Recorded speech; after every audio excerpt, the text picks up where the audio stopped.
Rain, blood, a dying cop on cold pavement. Marcus Cole should have kept riding. Every instinct screamed at him to go. She was a cop. He was a Hell's Angel. Their worlds didn't mix. But his hands were already pressing against her wound. Her blood was already soaking through his gloves. "Stay with me," he growled. Her eyes fluttered open. For 1 second, she saw his leather cut. The patches. The skull. Terror flooded her face. "Easy, Bluebird. I'm not here to hurt you." Sirens in the distance. None coming this way. So Marcus made a different call. Within 20 minutes, 50 bikers surrounded a dying cop. Not to finish her off. To save her life. Before we begin, I invite you to subscribe to my channel and follow this story until the very end. Drop a comment telling me which city you are watching from. I want to see how far this story travels.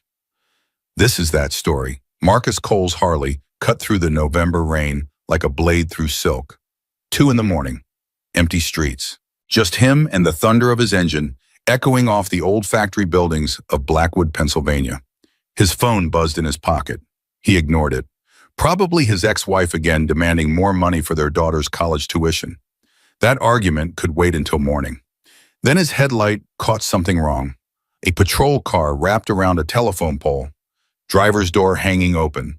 No lights, no sirens, no movement. Marcus's hand found the brake before his brain caught up. "Don't stop," he muttered to himself. "Not your problem. Keep riding." But his boots were already hitting the wet pavement. 30 years of survival instinct screamed at him to get back on his bike. Cops and Hell's Angels didn't mix. That was blood law written in decades of raids and arrests and brothers rotting in prison cells. He approached anyway, and that's when he saw her. A woman in uniform sprawled across the yellow center line. Dark hair matted with something darker. Blood pooling beneath her head, mixing with rainwater, spreading like black ink. Marcus dropped to his knees beside her. Hey, can you hear me?" Nothing. Her face was gray. Her lips were turning blue. He pressed 2 fingers against her neck and felt his stomach drop. Pulse. Barely there, fading. "Come on," he said. "Stay with me." He looked up, scanning the street. Empty houses, dark windows, not a single witness. Then he looked at the crash scene, really looked. No skid marks. The driver's door was open, but her seatbelt hung loose, unbuckled from outside. Her radio lay smashed across the passenger seat, deliberately destroyed. Her weapon still holstered. She never even had a chance to draw. This wasn't an accident, Marcus breathed. Someone had run this cop off the road.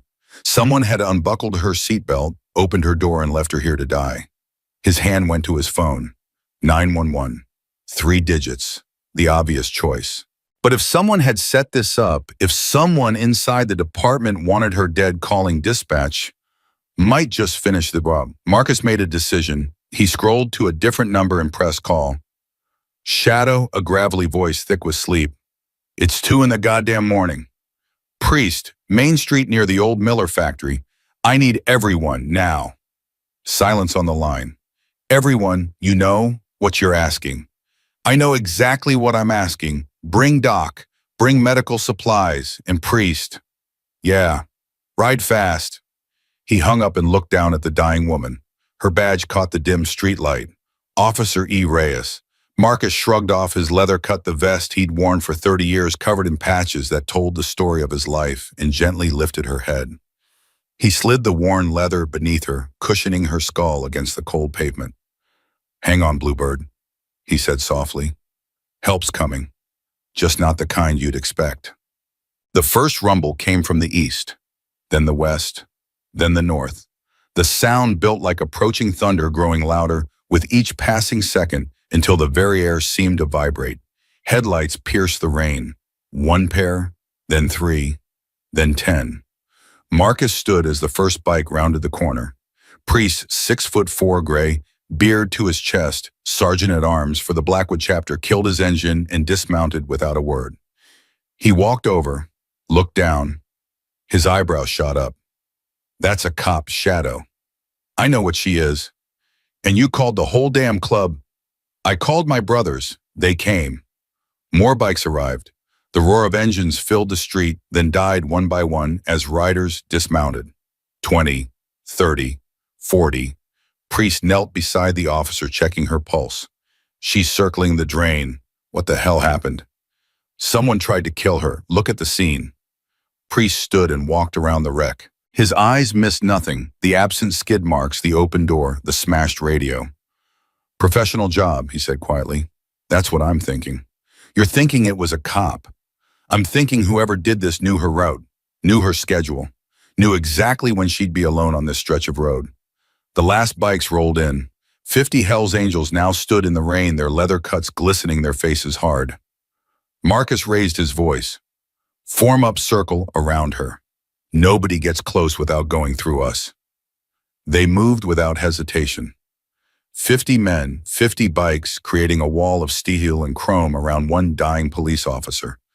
A biker with a gray ponytail pushed through the circle medical bag over his shoulder. Doc, Vietnam combat medic, 68 years old and steadier under pressure than men half his age. He dropped beside Elena and went to work. Flashlights, now. 3 beams immediately focused on the wound. Doc's hands moved fast, checking pupils, checking pulse, probing the gash on her temple with practiced fingers. Skull fracture, not depressed, but she's got bleeding somewhere. I can stabilize her, but she needs a hospital. How long does she have? Marcus asked. Maybe an hour, maybe less. Do what you can. Marcus pulled out his phone and dialed 911. Emergency services. What's your ambulance, Main Street and Miller Road?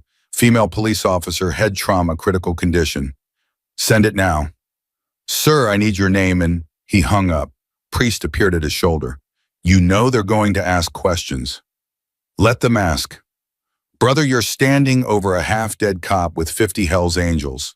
This is going to bring heat like we've never seen. Marcus looked down at Elena's pale face.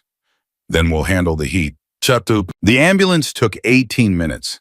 18 minutes of Doc working over her body, keeping her alive through sheer force of will and 40-year-old battlefield medicine. 18 minutes of 50 bikers standing in the rain, not moving, not speaking, just waiting. When the red and white lights finally appeared, the paramedics stopped their vehicle 20 feet away. Marcus could see their faces through the windshield. Fear, confusion, the unmistakable look of people who had no idea what they'd just driven into. He stepped forward and raised both hands. She's over here. Move. The paramedics grabbed their equipment and ran. Make a path, Marcus commanded. The circle parted. The paramedics rushed through, dropping beside Doc. What do we have? Doc rattled off vitals, interventions, timeline. The paramedics' eyes widened. You kept her alive, one of them said. With this equipment, that's incredible. Just get her to the hospital. They loaded Elena onto a gurney. The ambulance doors slammed shut. Sirens wailed as it pulled away. Marcus watched until the lights disappeared around the corner. Now what? Priest asked. Now we follow. Blackwood General Hospital had never seen anything like it. 20 Hells Angels walked into the emergency room waiting area and sat down. They didn't cause trouble. They didn't make demands. They just sat there in their leather cuts covered in rain and road grime, filling one entire corner of the room. The nurses whispered to each other. Other patients moved to different seats. Security guards hovered near the doors, unsure whether to act. Marcus sat with his elbows on his knees, staring at the floor. Priest dropped into the chair beside him. Hell of a night. It's not over yet. You think whoever did this is going to try again? If she can identify him, they'll have to. The waiting room doors burst open. A man in a cheap suit walked in, badge on his belt. 50s, face like old leather, eyes that had seen too much and cared too little. 2 uniformed officers flanked him, hands near their weapons. The man scanned the room. His expression hardened when he saw the bikers. Which one of you is Marcus Cole? Marcus stood slowly. That's me. The man approached until they were almost chest to chest. Detective Frank Mercer, Blackwood PD. I'm handling the investigation into what happened to Officer Reyes. Good. Hope you find whoever did it. I intend to. Mercer's eyes narrowed. What were you doing on Main Street at 2 in the morning? Riding home. From where? From my business, which is none of yours. The 2 uniforms shifted. Mercer held up a hand to stop them. You found a cop bleeding out in the street. Instead of calling 911, you called 50 bikers. That strikes me as Unusual. I called my brothers. One of them is a combat medic. He kept her alive until your ambulance showed up. You're welcome. Mercer smiled. It didn't reach his eyes. I'm going to need a full statement from all of you. We'll be here. I'm sure you will. Mercer turned to leave, then stopped. One more thing. Officer Reyes was working a sensitive case before tonight. You wouldn't know anything about that, would you? First time I ever saw her was tonight. Bleeding in the street. Dying. Mercer studied him for a long moment. We'll talk again soon, Mr. Cole. He walked away, his two officers following. Priest let out a breath. That guy's dirty. Marcus nodded slowly. Yeah, he is. 3 days passed. Marcus and his brothers took shifts at the hospital. Always at least 2 men in the waiting room. Always watching. The police posted a guard outside Elena's room, a young officer who looked barely old enough to shave. He tensed every time a biker walked past, but never said a word. On the morning of the third day, a nurse appeared. Mr. Cole? Marcus looked up from his cold coffee. She's awake, and she's asking for you. Elena Reyes looked smaller in the hospital bed than she had on the street. Bandages wrapped her head. IV lines snaked into her arms. Monitors beeped softly in the corner. But her eyes were open, and they were fixed on Marcus with an intensity that made him uncomfortable. Close the door, she said. He did. Sit down. He pulled the chair closer to her bed and sat. For a long moment, neither of them spoke. Then Elena said, You're the one who saved me. I'm the one who found you. My brother Doc kept you alive. Why? Why what? Why did you stop? Her voice cracked. I've arrested your people. I've testified against your club. I've called you criminals, thugs, animals. I've been everything you should hate. She paused, gathering strength. So why didn't you just let me die? Marcus was quiet for a moment. Because when I saw you bleeding out on that street, you weren't a cop. You weren't my enemy. You were just a person who needed help. He shrugged. I was the only one there to give it. Tears slid down Elena's cheeks. The doctors told me, if you hadn't stopped, if your friend hadn't known what to do, I had maybe 20 minutes left. Then I'm glad I stopped. She reached out and grabbed his hand. Her grip was weak but fierce. I need to tell you something. Something I should tell the police, but I can't. I don't know who to trust anymore. Marcus leaned forward. What is it? I know who tried to kill me. Who? Elena's eyes burned with a fury that seemed too big for her broken body. Captain Frank Mercer. Iron. Marcus felt the name hit him like a fist to the chest. The detective who questioned when that's your captain. He wasn't there as a detective. He came because he knew. He knew my route. He knew I'd be alone. He planned the whole thing. Why would your own captain want you dead? Elena's grip tightened on his hand. 2 weeks ago, I made a routine traffic stop. Driver was nervous, too nervous. I searched the car, found a hidden compartment. Drugs, documents, financial records, bank transfers, offshore accounts, shell companies, millions of dollars flowing through Blackwood. Drug money. 10 years of drug money, and every single transaction had one signature authorizing it. Mercer. He's been running a trafficking operation through the old steel mill for over a decade, using his position to protect shipments, eliminate witnesses, frame anyone who gets too close. Marcus sat back. And when he found out you had those records, he came for me. Elena's voice shook. First, he offered me money, a lot of money. When I refused, he offered me a promotion. When I still refused, he threatened my daughter. Marcus's head snapped up. You have a daughter. Sophia, she's 7. She's staying with my mother right now. She doesn't know what happened to me. Does Mercer know where she is? I don't think so. I've been careful. You need to be more than careful. Elena nodded, tears flowing freely now. 3 nights ago, Mercer followed me after my shift. He ran me off the road. He walked up to my car while I was still conscious, still bleeding. He unbuckled my seatbelt. He opened my door, and he leaned in close. Her voice dropped to a whisper. He said, should have taken the money, Elena. Then he left me there to die. Marcus felt cold fury building in his chest. Did you see his face clearly? I saw everything. I can identify him. That's why he'll try again. Then you need to tell someone. FBI Internal Affairs. Someone above him. Elena laughed bitterly. Don't you understand Mercer's been doing this for 10 years? That means he has people everywhere, in every department, in every agency. I don't know who's clean and who's dirty. I don't know who to trust. Then why are you telling me, Asi? She met his eyes. Because you saved my life when you had every reason not to.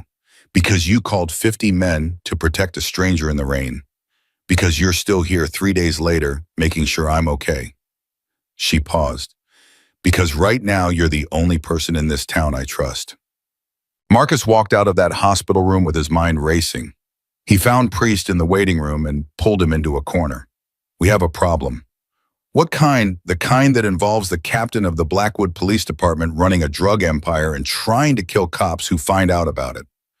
Priest's face went pale. Tell me. Marcus told him everything. Every word Elena had said. Mercer, the documents, the attempted murder, the daughter. When he finished, Priest was silent for a long time.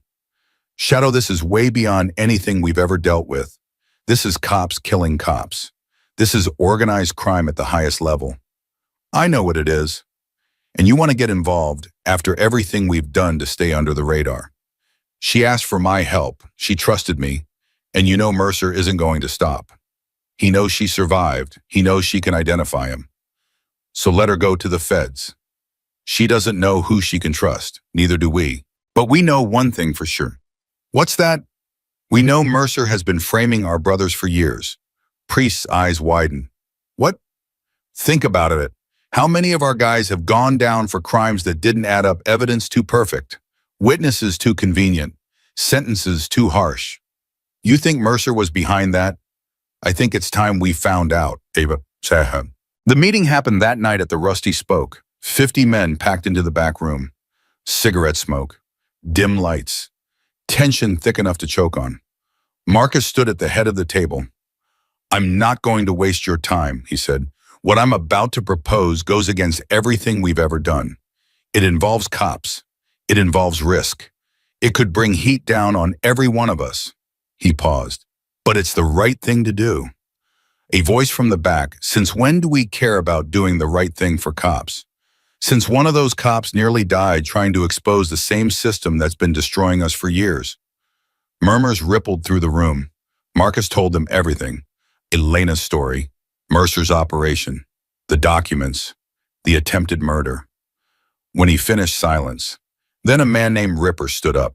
40 years old, face like a clenched fist, 3 years in prison for a drug charge he always swore he didn't commit.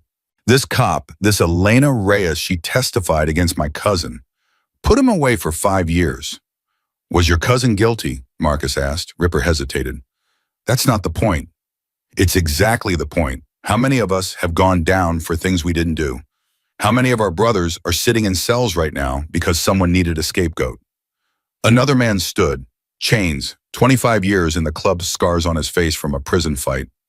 My boy's doing 10 years for armed robbery.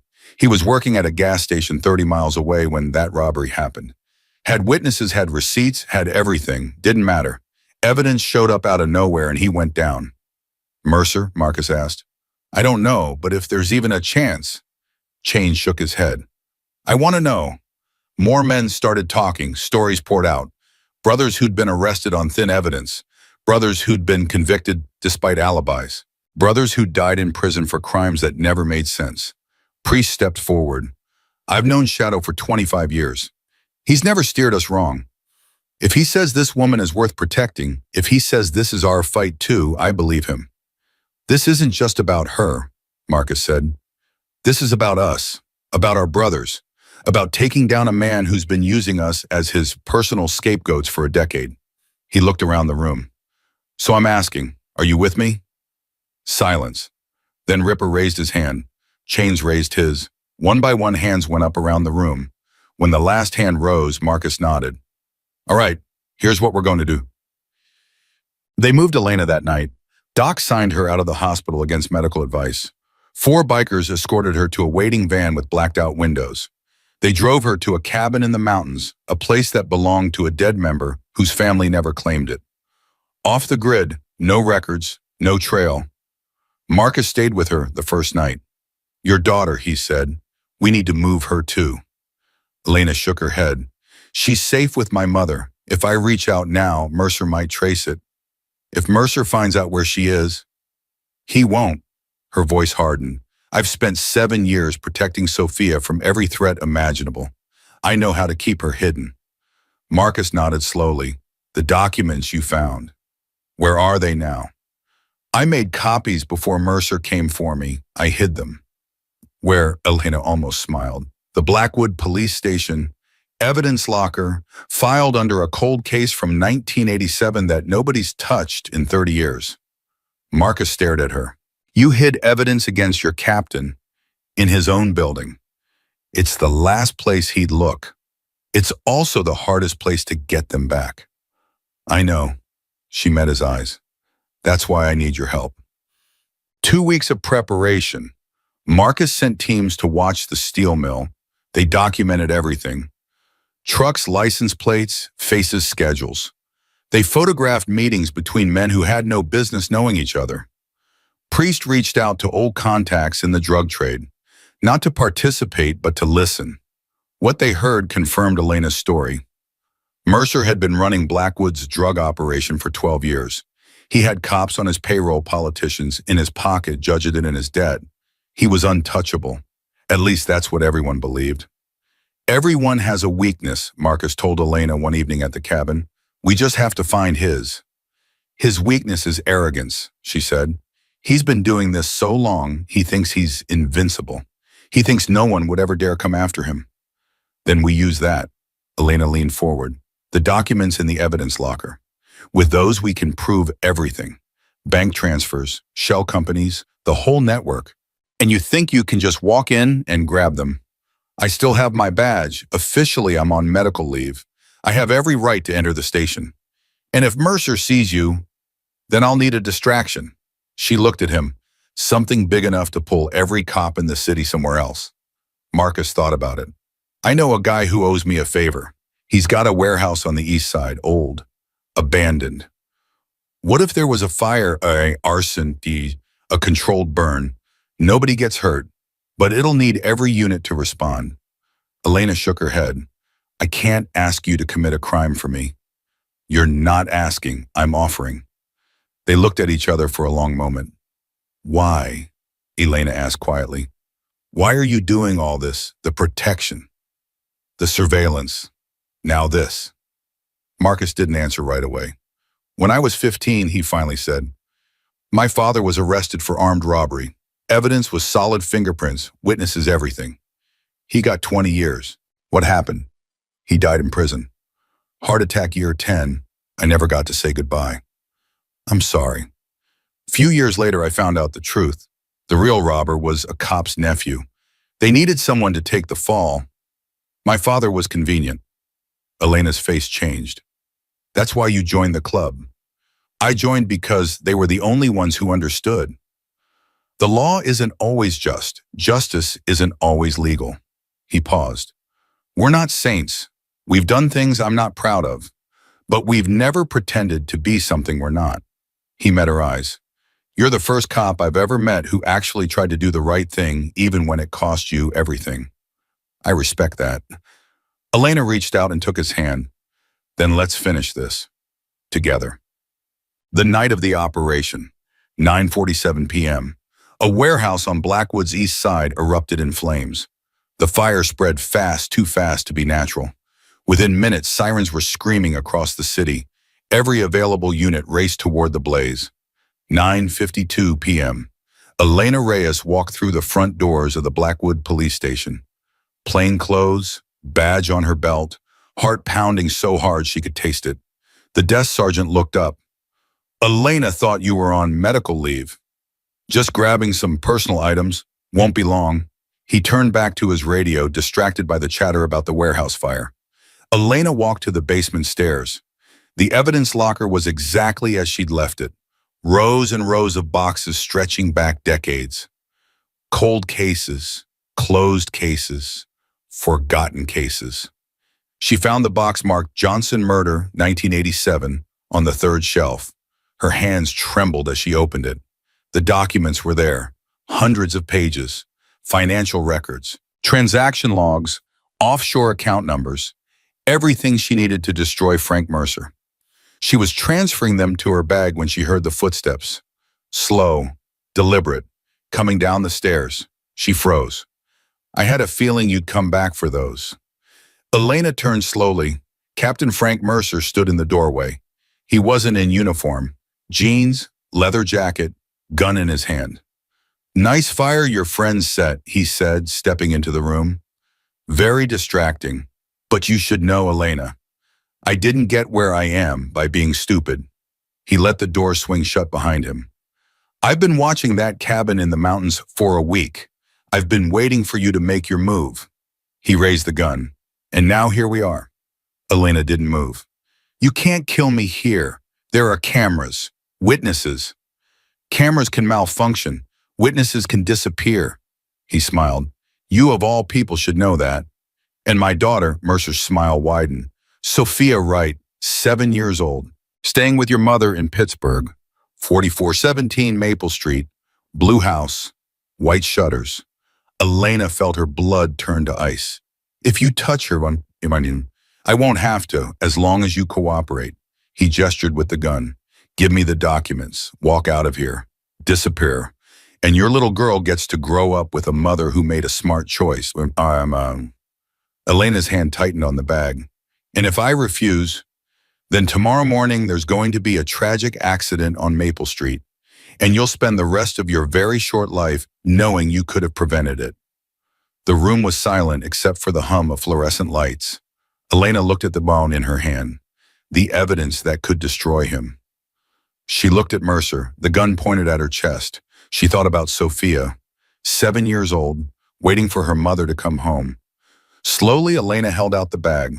Mercer reached for it, and that's when they both heard it. The rumble, distant at first, then louder and louder. The unmistakable thunder of dozens of motorcycle engines getting closer with every second.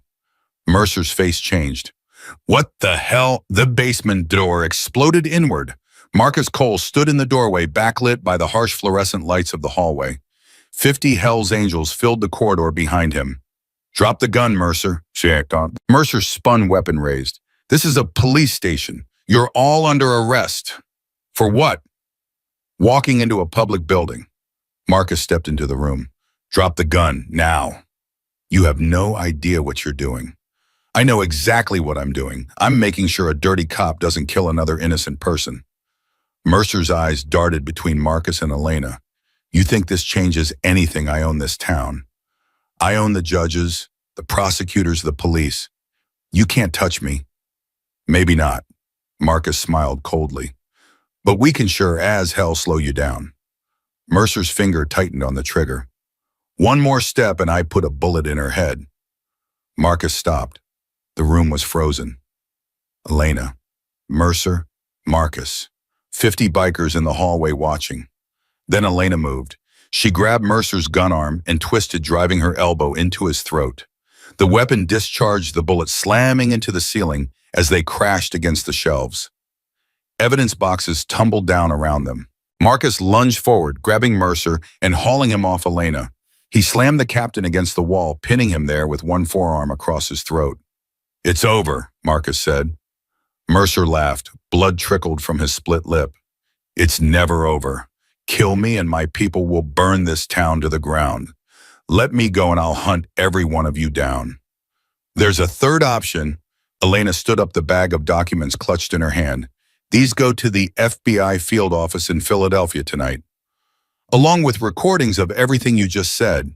She pulled a small device from her pocket. Voice activated. Been running since I walked in the building. Mercer's face went white. You. I learned from the best. Elena smiled grimly. You taught me to never walk into a dangerous situation without backup. Well, she gestured at the bikers filling the doorway. This is my backup. Mercer looked at Marcus, at Elena, at the 50 Hell's Angels waiting in the corridor. For the first time, fear flickered in his eyes. This isn't over, he whispered. No. Marcus agreed. It's just beginning. They left Mercer handcuffed to a pipe in the evidence room. Elena made one phone call to an FBI agent. She'd gone to the academy with the one person she knew for certain wasn't in Mercer's pocket. Then they rode out. Elena sat on the back of Marcus's Harley, the bag of documents pressed against her chest. 50 motorcycles roared through the streets of Blackwood, their headlights cutting through the darkness. For the first time in weeks, she felt something other than fear. She felt hope. "Thank you," she said, leaning to Marcus's ear. "Don't thank me yet. This is just the beginning." "I know." She tightened her arms around his waist. "But you showed up. When it mattered most, you showed up." Marcus didn't respond. He just opened the throttle and rode faster, leading his brothers into the night. Behind them, sirens began to wail. The war for Blackwood had just begun. The FBI arrived in Blackwood at 6 in the morning. 12 agents in dark suits led by Special Agent Diana Torres, Elena's academy classmate, and the only federal contact she trusted completely. Torres had listened to the recording 3 times before making her decision. By dawn, she had a warrant for Frank Mercer's arrest and authorization to seize every file in the Blackwood Police Department. But when they reached the evidence room, the pipe was empty. Mercer was gone. "How?" Torres demanded, staring at the broken handcuffs on the floor. Elena felt her stomach drop. "He has people everywhere. I told you. We had agents watching every exit." "Then you missed one." Torres cursed under her breath. She pulled out her phone and started barking orders: roadblocks, APBs, airport alerts. Marcus stood in the corner, watching silently. He caught Elena's eye and shook his head slowly. They both knew the truth. Mercer wasn't running. He was regrouping. "I need to get to Pittsburgh," Elena said suddenly. Torres looked up. "What's in Pittsburgh?" "My daughter." The color drained from Torres' face. "You think he'd go after a child?" "He threatened her last night. Knew her name, her address, everything." Elena's voice cracked. "I need to get to her, now." Torres hesitated for only a second. "Take my car. I'll send agents to meet you there." "No agents." Elena shook her head. "I don't know who's compromised." "Elena, I'll take my own backup." She looked at Marcus. He nodded once. "Priest," he called out, "get the bikes ready. We're riding to Pittsburgh." Priest appeared in the doorway. "How many?" "All of them." 20 minutes later, 50 motorcycles roared out of Blackwood, heading east on Interstate 76. Elena rode behind Marcus, her arms wrapped tight around his waist. The wind tore at her clothes. The engine thundered beneath her. She had never been so terrified in her life. Sophia, 7 years old, brown eyes like her father, laughed like sunshine. If Mercer touched her, if he even looked at her wrong, Elena would kill him with her bare hands. "How long?" she shouted over the wind. 3 hours if we push it." "Push it." Marcus opened the throttle. The speedometer climbed past 90. Behind them, 49 Hell's Angels matched his pace. They rode like demons fleeing hell. The first call came an hour into the ride. Elena's phone buzzed against her chest. She fumbled it out, nearly dropping it in the wind. "Mom?" "Elena." Her mother's voice was high frightened. "There are men outside. 3 cars. They've been sitting there for 20 minutes. Elena's blood turned to ice. "Are you inside? Is Sophia with you?" "We're in the kitchen. Baby, what's happening? Who are these people?" "Mom, listen to me. Take Sophia upstairs. Go to the back bedroom, the one with the fire escape. Lock the door. Don't open it for anyone except me." "Elena, you're scaring me." "I know. I'm sorry. Just do what I say. I'll be there in 2 hours." She hung up and leaned close to Marcus's ear. "They're already there. 3 cars outside my mother's house." Marcus didn't slow down. "How many men?" "I don't know. At least 6, maybe more." "Armed?" "Probably." He pulled out his own phone and hit speed dial. "Priest, we've got a situation. Mercer's people are already at the house. Call ahead anyone we know in the Pittsburgh area. I want backup waiting when we arrive." He listened for a moment, then nodded. "Good. Tell them we're coming in hot." He hung up and shouted back to Elena. "We've got brothers in Pittsburgh. 12 men. They'll be there in 30 minutes. That might not be enough. It'll have to be." The second call came 40 minutes later. Elena's mother again, but this time her voice was different. Flat, controlled, wrong. "Lena." "Mom, what's happening?" A pause. Then a man's voice came on the line. Officer Reyes, so nice to finally speak with you directly. Elena's heart stopped. Mercer. Captain Mercer, if you don't mind. I still have my rank, for now. If you hurt them, Elena, please. I'm not a monster. He chuckled softly. Your mother made me coffee. Your daughter showed me her drawings. She's very talented, by the way. I especially like the one of the butterfly. Elena felt tears streaming down her face. What do you want? What I've always wanted, the documents, the recording, and your silence. I already gave everything to the FBI. I know, but you're going to get it back. You're going to tell Agent Torres it was all a misunderstanding, a personal vendetta. You're going to recant every statement you made. They won't believe me. They will if you're convincing enough. And trust me, Elena, you're going to be very convincing. And if I refuse, silence. Then Sophia's voice, small and scared. Mommy, Elena nearly dropped the phone. Baby, are you okay? Mommy, there's a man here. He says you're coming to visit. Is that true? Yes, sweetheart, Mommy's coming. I'll be there soon. Promise, I promise. Mercer came back on the line. You have 2 hours. Come alone. No FBI, no bikers, just you. And if I bring backup, then you'll be identifying bodies instead of hugging them. The line went dead. Elena couldn't breathe, couldn't think, couldn't do anything except hold on to Marcus and try not to scream. What did he say? Marcus shouted. He has them. He has my daughter. Marcus was quiet for a moment. Did he give you a deadline? 2 hours, he wants me to come alone.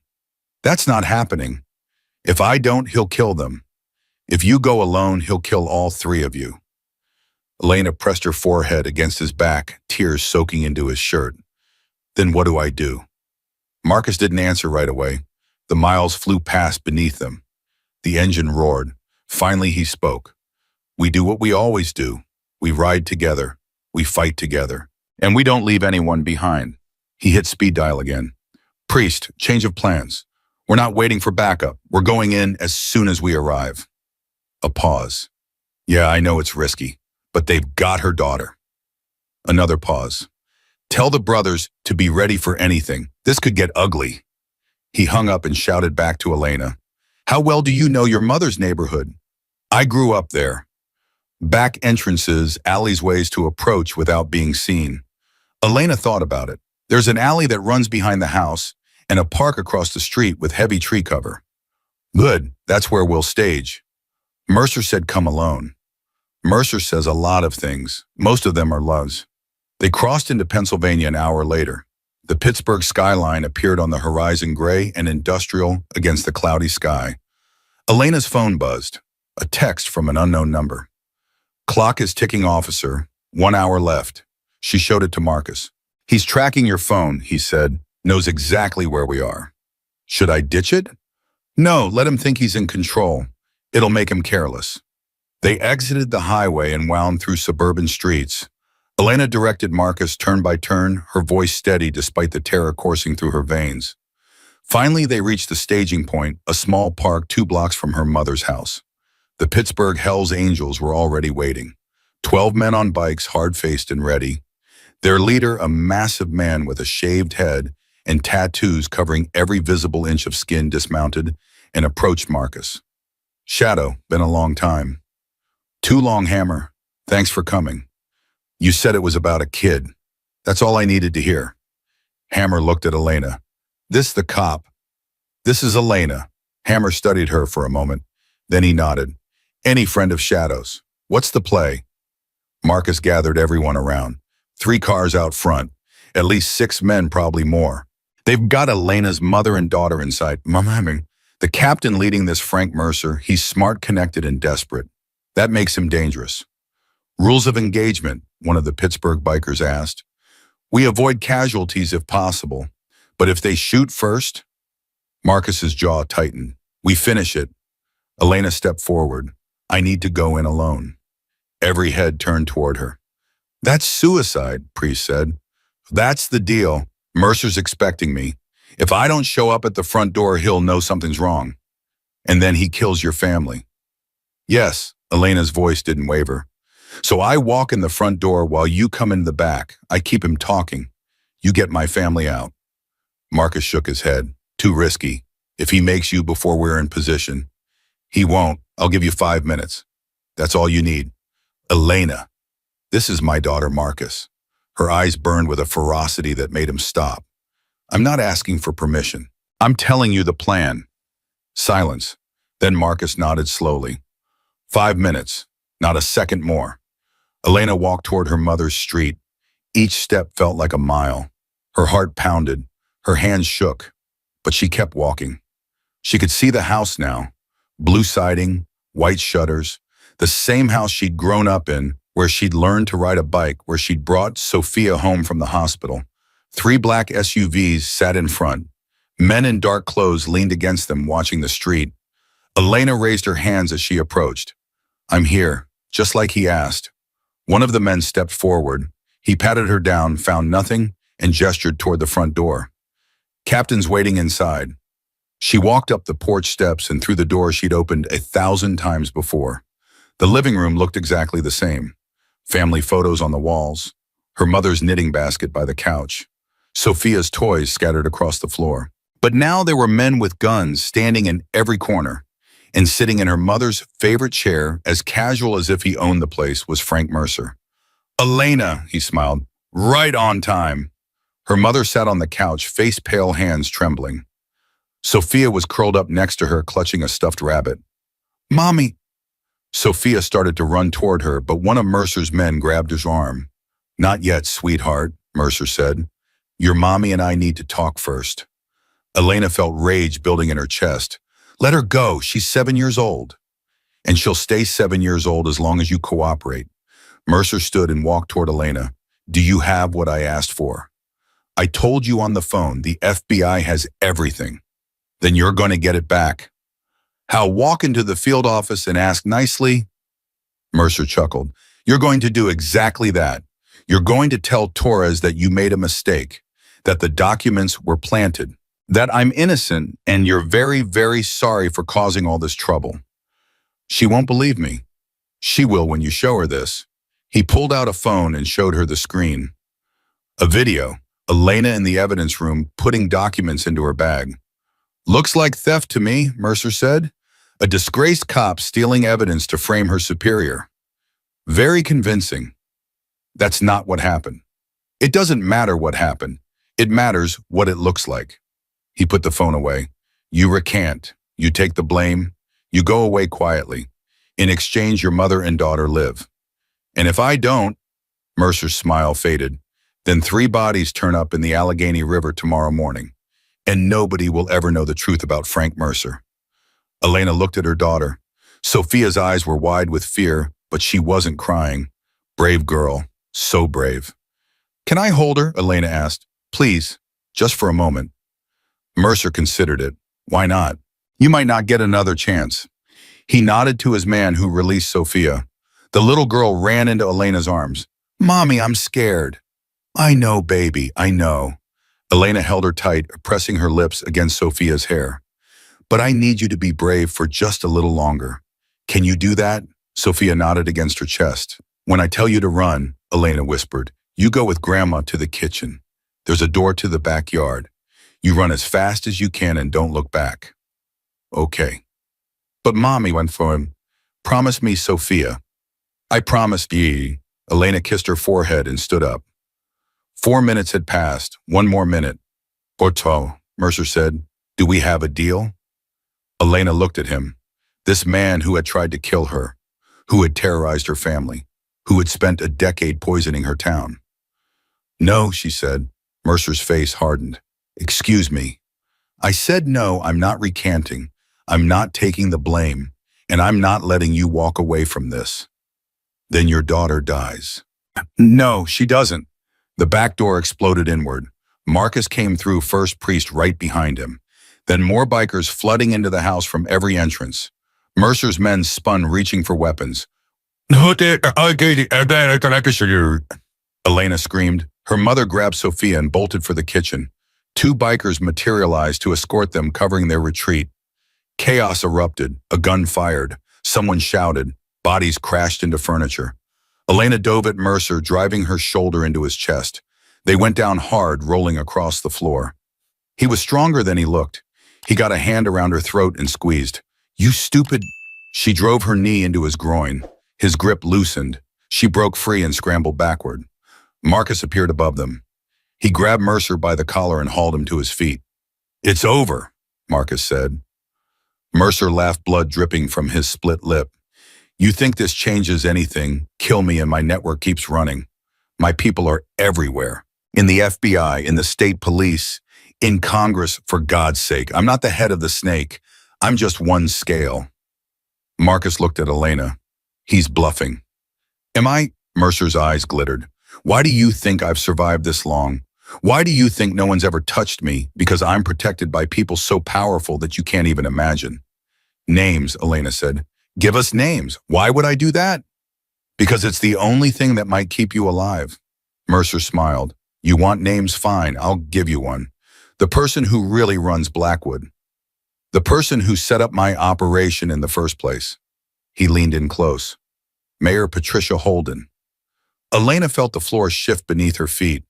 The mayor, the city council, half the judges in the county. They've been taking cuts for years. Who do you think signs off on the drug shipments? Who do you think makes inconvenient witnesses disappear? You're lying. "Am I check the documents you gave the FBI?" "Really check them. You'll find transfers to accounts you never noticed before. Accounts belonging to people you've trusted your entire career." Marcus tightened his grip on Mercer's collar. "Even if that's true, it doesn't save you." "Maybe not, but it means killing me accomplishes nothing. The machine keeps running. The drugs keep flowing. The money keeps moving." He looked at Elena. "You wanted to be a hero, to expose the truth. Well, here's the truth. The corruption goes so deep that you'll never dig it all out. You'll spend the rest of your life fighting, and nothing will change." Elena stared at him. "Maybe, but at least I'll be fighting." She turned to Marcus. "Tie him up. We're taking him back to Blackwood." Mercer laughed. "Back to Blackwood. To face what charges I'm telling you, the system is mine. The prosecutors work for me. The judges owe me. You'll never get a conviction. We're not going through the system." Everyone turned. Hammer stood in the doorway, his massive arms crossed. "What do you mean?" Elena asked. "I mean there's another way to get justice. A way that doesn't involve courts or lawyers or corrupt politicians." Mercer's smile faltered. "You can't do that. You're not judge, jury, and executioner. Neither are you."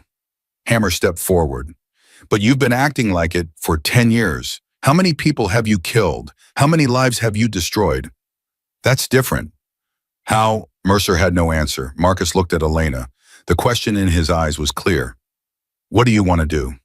Elena thought about it, everything she'd been taught, everything she believed about justice and law and doing things the right way. Then she thought about Sophia, about her mother, about all the innocent people Mercer had destroyed. "We take him to the FBI," she said finally. "We do this right." Hammer frowned. "And if they let him go, then we try something else. But we don't become what we're fighting against." She looked at Mercer. "That's the difference between us. You don't believe in anything except power. I still believe in justice." Mercer laughed. "Justice, you actually believe that word means something." "I do." "Then you're a fool." "Maybe, but I'm a fool who still has her soul." She turned to Marcus. "Get my family. We're leaving." They found Sophia and Elena's mother in the backyard, huddled behind a garden shed. Two bikers stood guard over them, weapons ready. Sophia saw Elena and ran into her arms. "Mommy." Elena held her tight, tears streaming down her face. "It's over, baby. It's over." "Is the bad man gone?" "Yes, the bad man is gone." She looked up at Marcus, standing a few feet away. His face was hard, but his eyes were soft. "Thank you," she said. He nodded. "What happens now?" Elena stood, lifting Sophia onto her hip. "Now we finish what we started." The ride back to Blackwood took 4 hours. Mercer rode in a van, hands cuffed, guarded by 6 bikers who'd volunteered for the job. None of them spoke to him. None of them needed to. Elena rode with Marcus again, but this time Sophia sat between them wearing an oversized helmet that one of the Pittsburgh brothers had found for her.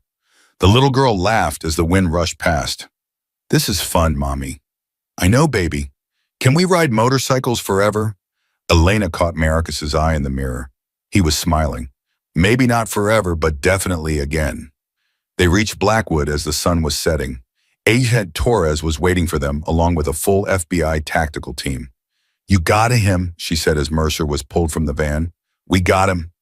Elena handed over a flash drive. And we got more. He talked. A lot. Torres took the drive. What's on here? Names, dates, connections we never knew about. Elena paused. It goes higher than we thought, Diana. Much higher. Torres' face paled. How high? Mayor's office. City council. Judges.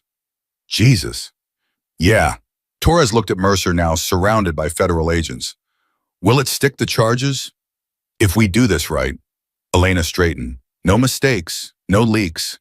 We control the narrative from start to finish. And the bikers, Elena turned to look at Marcus and his brothers gathered around their motorcycles. They saved my life. They saved my family. Without them, none of this would have happened. That's not what I meant. I know what you meant. Elena's voice hardened. And I'm telling you, they're not the enemy. They never were. Torres was quiet for a moment. This is going to get complicated. It already is. Elena walked back toward Marcus. He was leaning against his bike, watching the federal agents swarm around Mercer. His leather cut was torn. There was blood on his knuckles, but his expression was calm. Hell of a day, he said. Hell of a week. What happens now? Elena looked at Sophia, who was being fussed over by her grandmother nearby. Now I take my daughter home.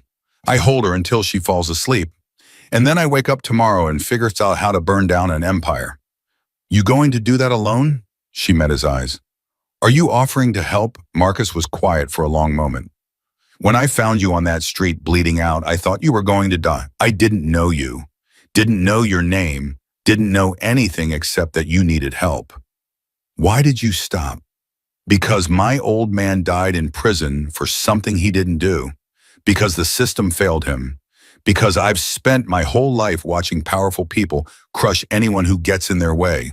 He paused. And because sometimes you just have to do what's right, even when it doesn't make sense. Elena felt tears prick her eyes. Mercer said the corruption goes all the way to the top. He said we'll never dig it all out. Do you believe him? I believe it's going to be harder than anything I've ever done. That's not what I asked. Elena thought about it.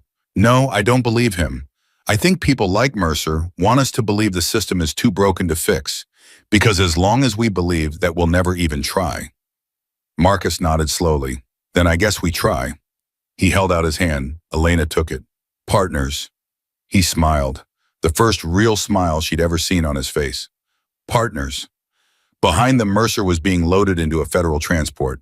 He caught Elena's eye through the window and mouthed two words. Not over.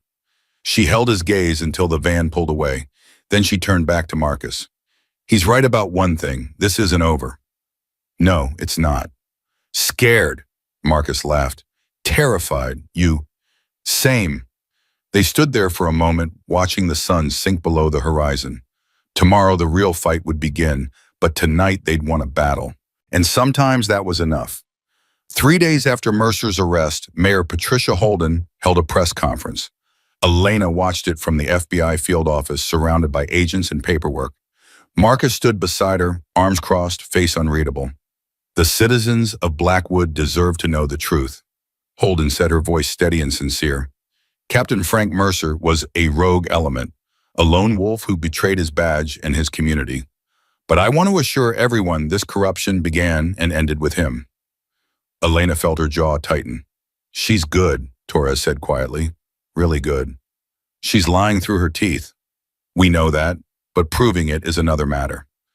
On screen, Holden continued, I've ordered a full investigation into Captain Mercer's activities. Anyone found to have assisted him will face the full weight of the law. Blackwood will heal from this. We will rebuild trust, and we will emerge stronger than ever. Applause from the assembled reporters. Marcus shook his head.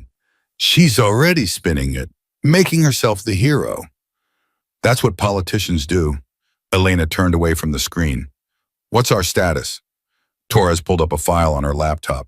Mercer's talking, but only about low-level stuff. Names we already have. Operations we already know about. He's protecting someone. Holden. Probably, but without direct evidence linking them, we can't touch her. What about the financial records? Our forensic accountants are still working through them. The money trail is complicated. Shell companies inside shell companies. Offshore accounts in 6 different countries. How long? Weeks, maybe months. Elena slammed her palm on the table. We don't have months. Every day Holden stays in power is another day she can cover her tracks. I know, but we have to do this right. One mistake, and the whole case falls apart. Marcus cleared his throat. There might be another way. Both women looked at him. Mercer's not the only one who knows where the bodies are buried.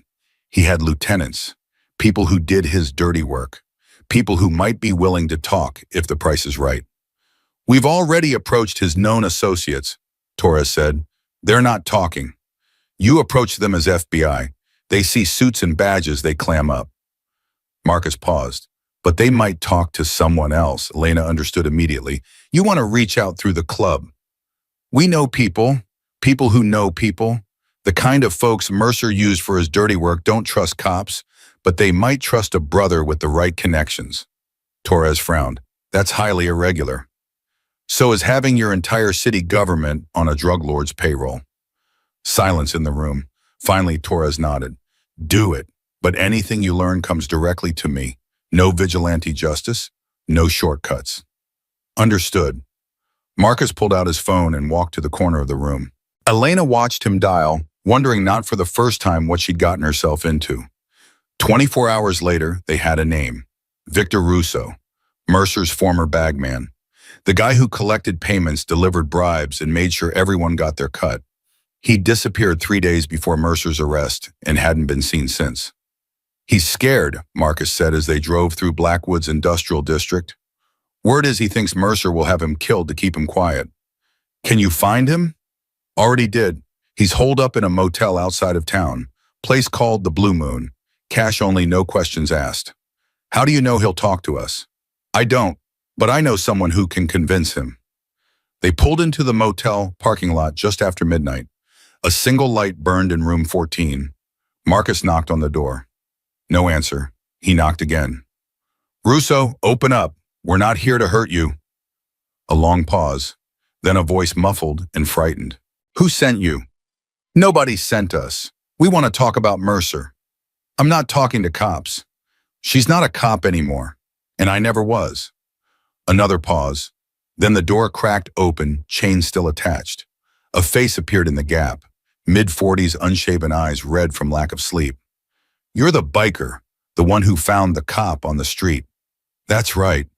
And she's the cop Mercer tried to kill. Also right. Russo studied them for a long moment. Then he closed the door. Lena heard the chain slide free. The door opened. 5 minutes, then you leave. The room was small and reeked of cigarettes and fear. Russo sat on the edge of the bed, hands trembling as he lit another smoke. I know why you're here. You want me to testify against Mercer. We want you to testify against everyone, Elena said. Mercer's just the beginning. Russo laughed bitterly. You don't understand. Mercer's not even the biggest fish. He's just the one who got caught. Then tell us who the big fish are. So they can kill me? No thanks. Marcus stepped forward. You're already dead if you stay here. Mercer knows you're a liability. How long before he sends someone to clean up the mess? I can disappear, start over somewhere else. With what money Mercer's accounts are frozen, everyone who worked for him is scrambling. Marcus sat down across from Russo. You've got 2 choices. Run and spend the rest of your life looking over your shoulder. Or help us take them down and get witness protection. Witness protection, Russo snorted. You know how many people in witness protection end up dead? The system leaks like a sieve. Not federal witness protection, Elena said. Secret grand jury testimony, sealed records, new identity after trial. The FBI is offering full immunity in exchange for your cooperation. Russo looked at her. You can guarantee that. I can guarantee that without it, you're dead. With it, you have a chance. Silence stretched through the room. Finally, Russo stubbed out his cigarette. What do you want to know, Hugh? Everything. Start with Mayor Holden. Russo closed his eyes. Holden's been dirty since before she was mayor. Used to be a city councilwoman. Mercer approached her 15 years ago with a proposal. She looks the other way. On certain shipments, she gets 10% of the profits. She agreed. She negotiated it up to 15. Russo opened his eyes. That woman is cold as ice. I've seen her order hits without blinking. Mercer was the muscle, but Holden was the brain. Can you prove it? I can prove a lot of things. I kept records. Insurance, in case things went bad. Elena felt her heart rate spike. What kind of records? Recordings, documents,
photos. Russo stood and walked to the closet. He pulled out a battered suitcase and set it on the bed. 20 years of evidence, every payment, every order, every body. He opened the suitcase. Elena stared at the contents, stacks of papers, USB drives, cassette tapes. My God, she breathed. Mercer thought he was untouchable. He got sloppy, and I got careful.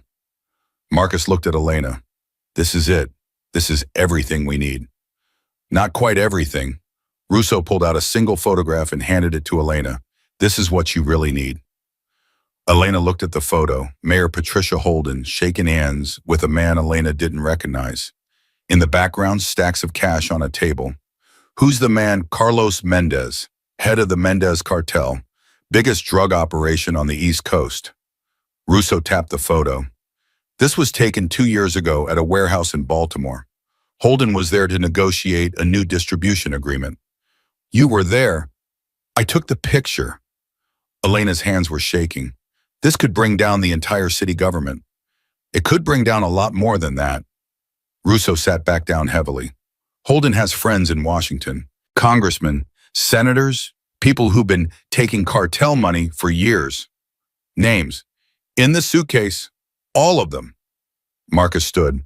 We need to get this to Torres, now. Elena nodded, but something in Russo's face made her pause. What aren't you telling us? Russo was quiet for a moment. There's a reason I've been hiding instead of running. A reason I didn't just disappear with this evidence and sell it to the highest bidder. What reason? My daughter, Mercer has her. Elena felt her stomach drop. What?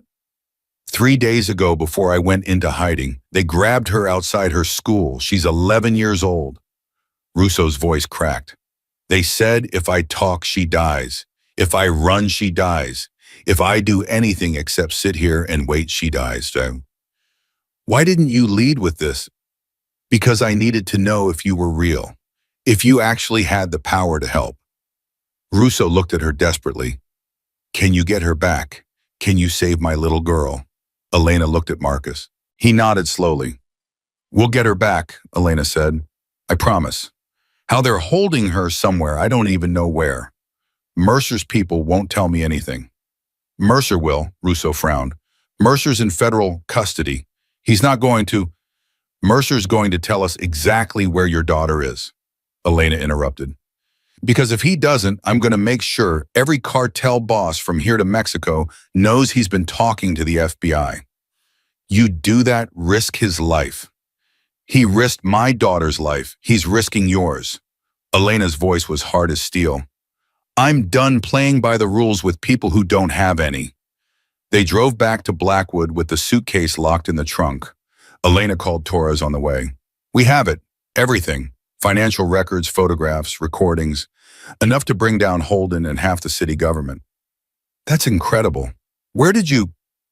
There's a complication. Mercer's people have Russo's daughter, 11 years old, being held somewhere as insurance. Silence on the line. That changes things. I know. I need to see Mercer. Elena, that's not a good idea. You're a witness in his case. I don't care about the case. I care about a little girl who's going to die if we don't act fast. Torres sighed. I'll arrange it, but you go in with backup and you record everything. Fine. Elena, be careful. Mercer's dangerous even behind bars. I know exactly what he is. The federal detention center was 40 miles outside Blackwood. Gray concrete, razor wire, the kind of place designed to make people disappear.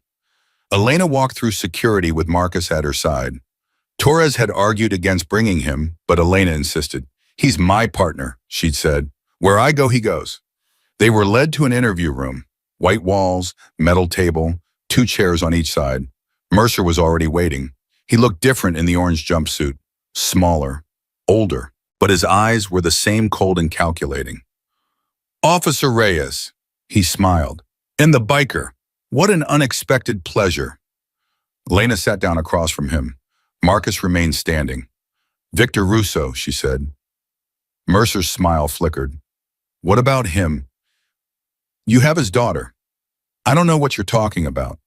An 11-year-old girl named Maria Russo, taken 3 days ago outside Jefferson Middle School, being held somewhere as leverage to keep her father quiet. Sounds like a terrible situation. I hope she's found safely. Elena leaned forward. Here's what's going to happen, Frank. You're going to tell me where Maria is, and you're going to do it in the next 60 seconds. Mercer laughed. Or what? You'll arrest me. I'm already in custody, in case you haven't noticed. No, I'll do something much worse. She pulled out her phone and placed it on the table. This is a recording I made last night. Victor Tosin describing every payment he made on your behalf for the past 10 years. Every bribe, every kickback, every murder you ordered. Mercer's face didn't change. I'm sure my lawyers will find that very interesting. I'm sure they will, but that's not who I'm sending it to. Elena tapped the phone. I have Carlos Mendez's private number, the head of the cartel you've been working with for 15 years. How do you think he'll react when he finds out you've been cooperating with the FBI, giving up names, talking about shipments? Mercer went very still. You're bluffing. Am I? Elena stood. You tried to kill me. You kidnapped my daughter. You've destroyed countless lives. Do you really think there's anything I won't do to stop you? She turned toward the door. Wait, Elena paused but didn't turn around. The girl is at a farm 20 miles north of Blackwood. It belongs to a man named Harrison. He's one of my former associates. Address, Mercer gave it to her. Now Elena turned. If she's not there, if anything happens to her, I make that call, and then I sit back and watch what the cartel does to people who talk. Mercer's face was pale. She's there, I swear. Elena picked up her phone and walked out. Marcus followed, not looking back. The rescue operation happened fast. Torres scrambled an FBI tactical team, while Elena and Marcus raced toward the farm. They arrived at the same time a convoy of black SUVs and motorcycles surrounding the property. The farmhouse was old and isolated, perfect for hiding someone who wasn't supposed to exist. FBI, open up. No response from inside. The tactical team breached the front door. Elena heard shouting, a single gunshot, then silence. Her heart stopped. Then a voice crackled over the radio. Target secure. 1 hostile down. The girl is alive. Elena sagged against Marcus's bike. She's alive. Yeah, she is. They watched as agents led Maria Russo out of the farmhouse. 11 years old, dirty and terrified, but unharmed. Elena walked toward her. Maria, my name is Elena. Your father sent us to find you. The girl's eyes widened. My dad, is he okay? He's fine. He's waiting for you. Maria burst into tears and threw her arms around Elena. Elena held her tight, remembering another little girl. Another rescue, another moment when everything could have gone wrong, but didn't. It's over, she whispered. You're safe now. Victor Russo was reunited with his daughter 2 hours later at the FBI field office. The moment Maria ran into his arms, Russo broke down completely. Tears streamed down his face as he held her, murmuring her name over and over. Elena watched from across the room, feeling something loosen in her chest. This was why she'd become a cop.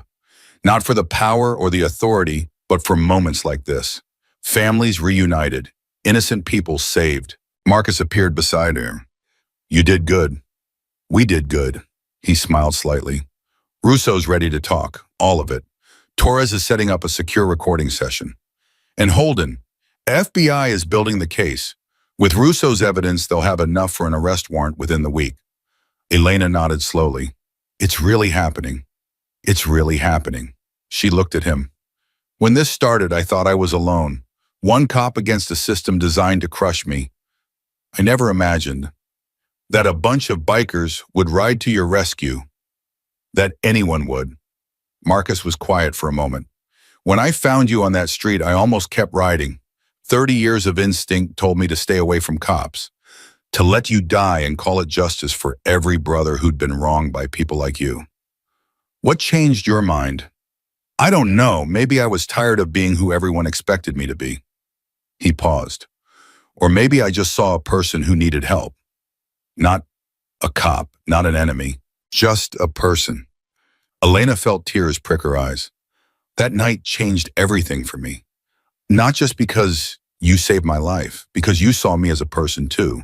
Not a badge, not a symbol, just Elena. Is that so unusual? In my experience, yes. Marcus nodded slowly. Then maybe that's what we're really fighting for. Not just to take down corrupt politicians, but to prove that people can see past the labels, the patches, the badges, all the things that are supposed to define us. Is that possible, really? I don't know, but I think it's worth trying. Before Elena could respond, Torres appeared in the doorway. We have a problem. Elena's stomach clenched. What kind of problem? Mayor Holden just scheduled another press conference. It's starting in 10 minutes.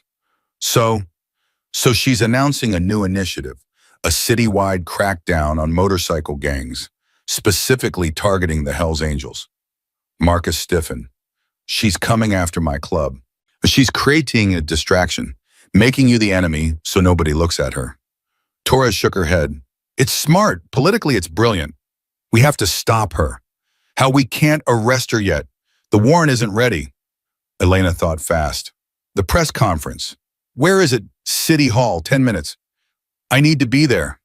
Elena, that's insane. If you confront her publicly, I'm not going to confront her. I'm going to expose her. She turned to Marcus. I need everything Russo gave us. The photograph, the recordings, everything that ties Holden to Mercer and the cartel. What are you going to do? Elena smiled grimly. I'm going to give the press something better to talk about. City Hall was packed. Reporters filled the room. Cameras lined the walls. Mayor Patricia Holden stood at the podium looking every inch the confident leader. Elena slipped in through a side door. Marcus followed carrying a laptop bag. And that's why I'm announcing today a comprehensive initiative to address the gang problem in our city, Holden was saying. The Hells Angels and other criminal organizations have operated with impunity for too long. It's time we took our streets back. Applause from the crowd. Elena waited. These so-called motorcycle clubs claim to be about brotherhood and freedom. But the truth is they're criminals, drug dealers, thugs, and they've been protected by corrupt elements within our own police department. Elena felt Marcus tense beside her. She's using us as scapegoats, he muttered. Not for long. Elena stepped forward. Mayor Holden. Every head turned. Holden's face flickered with surprise, then smoothed into a politician's smile. Officer Reyes, this is an unexpected pleasure. I have a question about your anti-gang initiative. Of course, please. Elena walked toward the podium. You mentioned corrupt elements in the police department. Captain Frank Mercer, for example.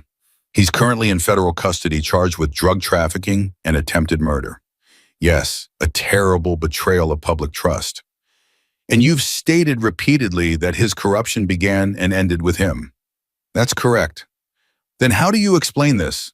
Elena turned to Marcus, who opened the laptop and connected it to the room's display system. The photograph appeared on the screen behind Holden.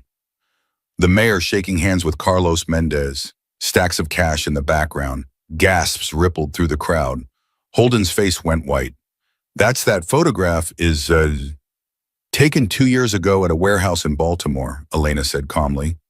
The man you're shaking hands with is Carlos Mendez, head of the largest drug cartel on the East Coast. Would you like to explain what you were discussing? This is fabricated. It's a deep fake. We also have recordings.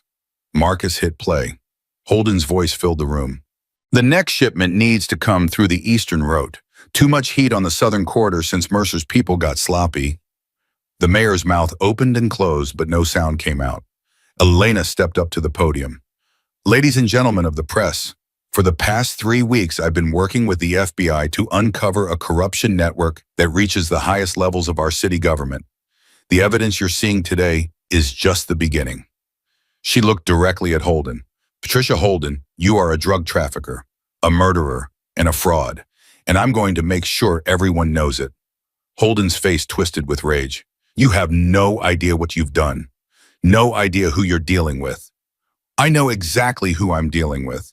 A woman who sold out her city for profit, who ordered the deaths of innocent people, who used her position to protect criminals and destroy anyone who got in her way. Elena leaned close to the microphone. Your reign is over, Mayor Holden, and it ends now. Chaos erupted. Reporters shouted questions. Camera flashes exploded. Security guards moved toward the podium. But it was too late. The truth was out, and there was no taking it back. The chaos at City Hall lasted 3 hours. FBI agents arrived 20 minutes after Elena's revelation. They pushed through the crowd of reporters, warrant in hand, and arrested Mayor Patricia Holden in front of every camera in the room. She didn't go quietly. This is a setup, Holden screamed as they cuffed her. These people are criminals. They fabricated everything. But the evidence was already spreading across every news network.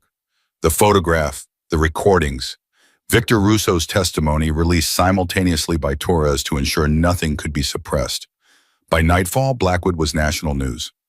Elena watched the coverage from the FBI field office, exhaustion settling into her bones. Sophia sat beside her drawing pictures while her grandmother dozed in a nearby chair. Marcus appeared with 2 cups of coffee. You should sleep, he said, handing her one. Can't, too wired. It's over, Elena. Holden's in custody. Mercer's not going anywhere. The network is collapsing. Is it, though? She took a sip of the bitter coffee. Holden mentioned connections in Washington. Congressmen, senators. We've cut off the head, but the body's still out there. That's a problem for tomorrow. Tomorrow might be too late. Before Marcus could respond, Torres rushed into the room. We have a situation. Elena was on her feet instantly. What happened? Frank Mercer, he's dead. The words hit like a physical blow. Dead how? Suicide, apparently. Hanged himself in his cell 45 minutes ago. That's impossible. He was on suicide watch. The guards say he found a way. Torres's face was grim. But between you and me, I don't buy it. Marcus stepped forward. You think someone got to him? I think Mercer knew too much about too many powerful people, and I think one of those people decided he was better off silent. Elena felt cold fury building in her chest. He was going to testify. He was going to give us names. Now he can't. This doesn't end the case. We still have Russo. We still have the evidence. That's true, but Mercer was our direct link to the Washington connections. Without him, Torres shook her head. It's going to be much harder to prove the conspiracy goes beyond Blackwood. Elena turned to the window, staring out at the city lights. Someone killed him. Someone inside the system. Almost certainly. Then we find out who. Torres sighed. Elena, you've already done more than anyone could ask. You exposed Holden. You saved Russo's daughter. You broke the case wide open. Maybe it's time to let other people take it from here. Other people like who? The same people who let Mercer hang himself in a federal facility. The investigation will continue. The investigation will be buried. You know it, and I know it. Elena turned back to face her. Whoever killed Mercer has connections at the highest levels. They'll drag this out for years, lose evidence, intimidate witnesses. By the time it reaches trial, everyone will have forgotten and nobody will care. Torres was silent. Unless, Elena continued, we move faster than they expect. What are you proposing? Mercer said Holden had friends in Washington. He gave us one name before he died, Senator Robert Crawford, chair of the Senate Judiciary Committee. You want to go after a United States senator? I want to go after anyone who's part of this. I don't care how powerful they are. Torres stared at her for a long moment. You realize what you're suggesting? Taking on a sitting senator? That's not just dangerous, it's potentially impossible. So is taking down Holden. So is surviving Mercer's attempt to kill me. Elena's voice hardened. I've come too far to stop now. Have you? The silence stretched. Finally, Torres nodded. What do you need? Elena turned to Marcus. Your club, one more time. For what? A road trip to Washington. The next morning, the 30 Hells Angels rode east on Interstate 70. Elena rode with Marcus as she had since the beginning. The rhythm of the motorcycle had become familiar, now almost comforting. Behind them, a convoy of bikes stretched for half a mile. Priest, Hammer, Chains. Brothers from 3 different chapters united for one final mission. They weren't going to Washington to start trouble. They were going to finish it. Torres had arranged a meeting with Senator Crawford's chief of staff, unofficial, off of the record, a chance for the senator to clarify his position before any formal investigation began. It was a trap, of course. Crawford didn't know about the additional evidence. Russo had provided recordings of phone calls between the senator and Mercer dating back 7 years. Discussions about legislation that would benefit the cartel's operations. Promises of campaign contributions that were really bribes. If Crawford tried to deny his involvement, Elena would have everything she needed to destroy him. And if he tried something else, well, that's what 30 bikers were for. They arrived in Washington late in the afternoon. The meeting was scheduled for 8 p.m. at a private club near Capitol Hill, the kind of place where powerful men made deals that never appeared in any official record. Elena spent the waiting hours reviewing the evidence one more time. Marcus sat across from her in their hotel room. You're nervous, he observed. I'm terrified. That's not what I see. What do you see? Someone who's already won. She just doesn't know it yet. Elena looked up. We haven't won anything. Mercer's dead. Holden's screaming set up to anyone who'll listen. Crawford probably has a dozen ways to wriggle out of this. Maybe, but you've already done something nobody thought was possible. You made people pay attention. Attention doesn't put criminals in prison. No, but it makes it harder for them to hide. Marcus leaned forward. 3 weeks ago, nobody knew Frank Mercer was anything but a decorated police captain. Nobody knew Patricia Holden was on the cartel's payroll. Now the whole country knows. That matters, Elena. Even if Crawford walks, even if we never get the conviction, we want the truth is out there. And truth has a way of spreading. Elena was quiet for a moment. When did you become an optimist? When I met a cop who should have died but didn't, who should have given up but didn't, who should have played it safe but chose to fight instead.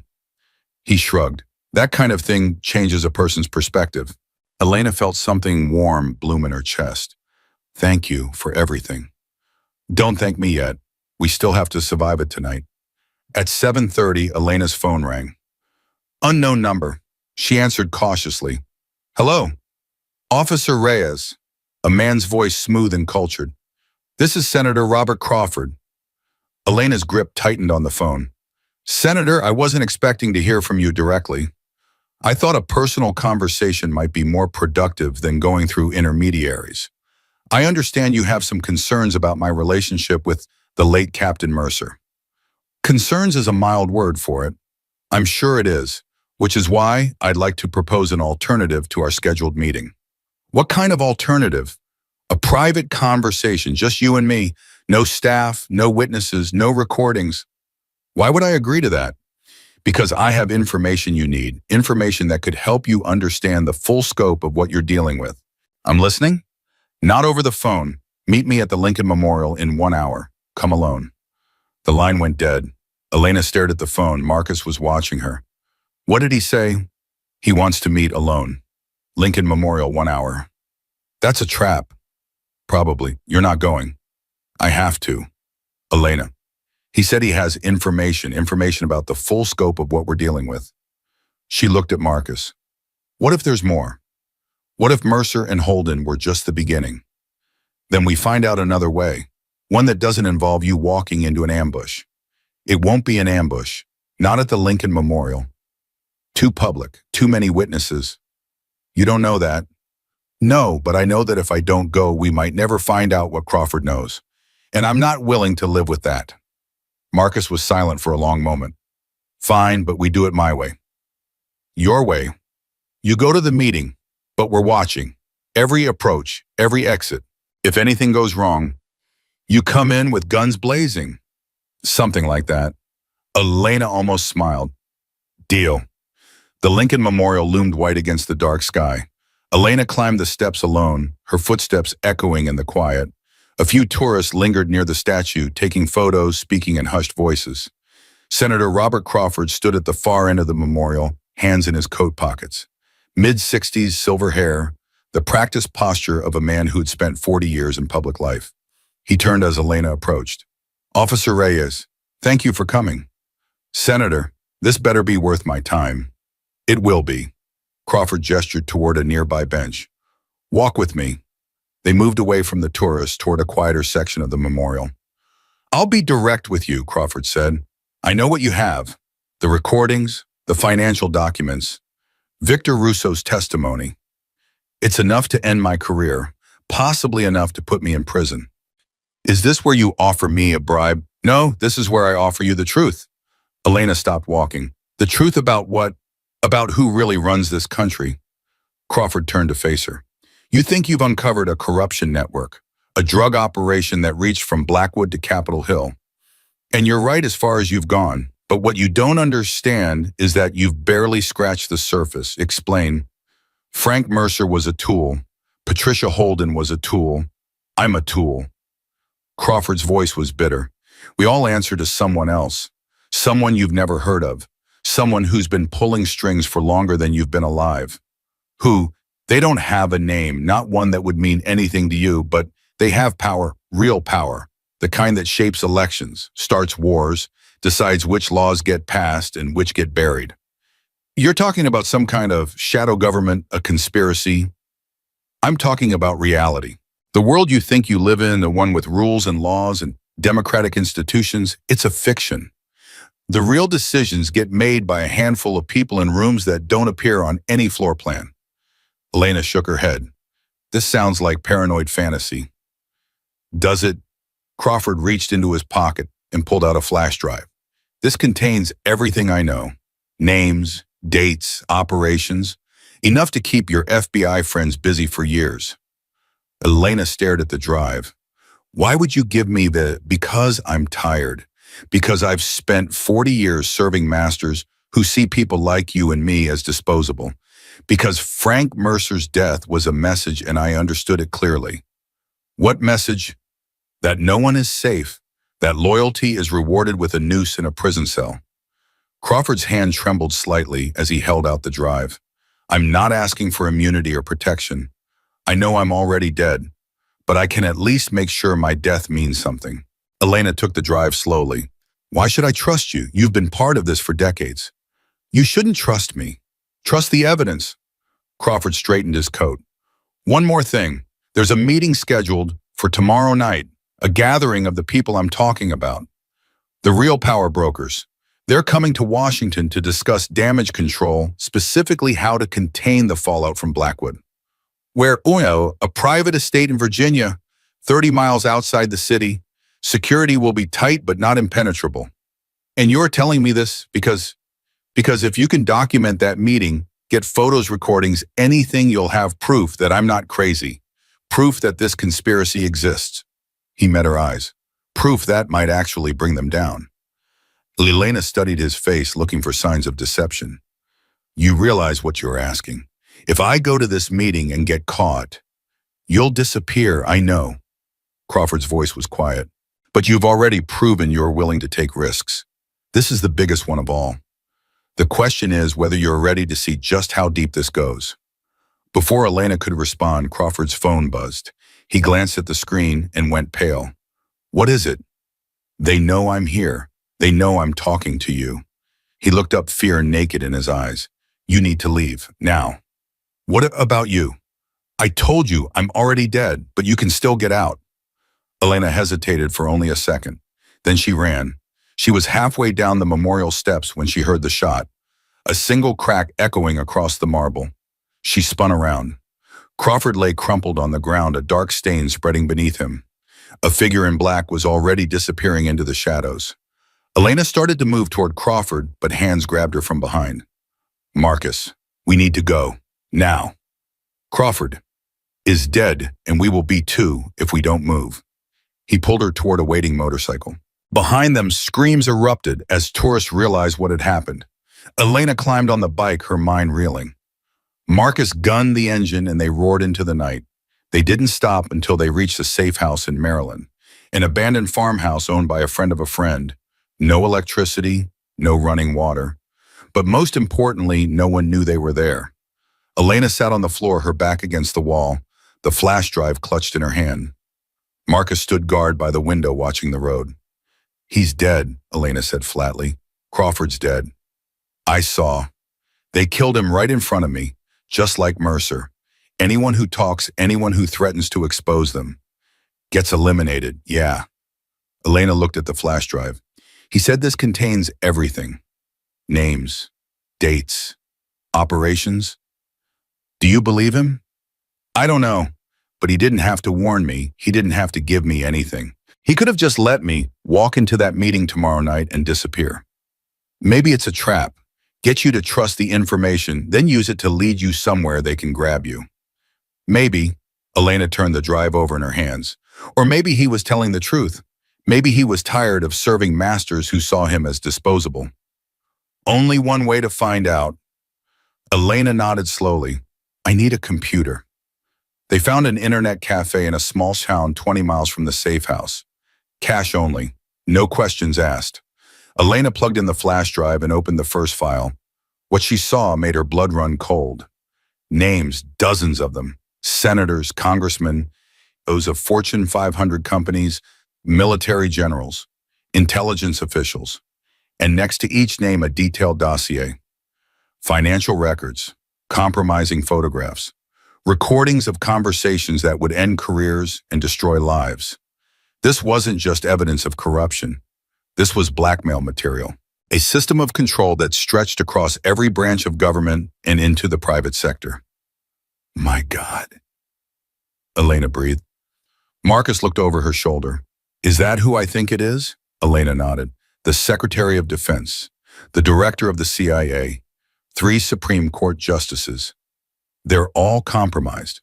They're all controlled. Crawford wasn't lying. This isn't just a conspiracy. It's a machine, a system designed to ensure that no one in power can act independently. She scrolled through more files, meeting notes, strategic plans, projections for political outcomes that were supposed to be democratic decisions. And at the center of it all, single recurring reference.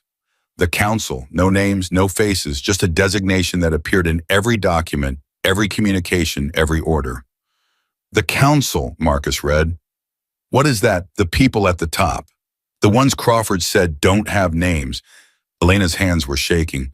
The ones who decide everything. Can we identify them? Elena kept searching. Buried deep in the file, she found a single document. A meeting agenda for tomorrow night. Location Ashford Estate, Virginia. Attendees listed only by code names. But at the bottom of the document, a handwritten note scanned into the file. Full council attendance confirmed. Emergency session, Rue Blackwood containment. Elena stared at the screen. They're all going to be there tomorrow night. Everyone who's part of this. That's convenient. That's an opportunity. She turned to Marcus.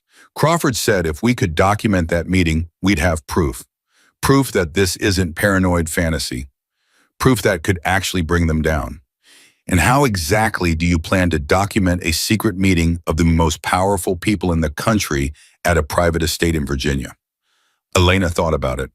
We'd need to get inside, or get close enough to record what's happening, and past what's probably the tightest security in the Western Hemisphere.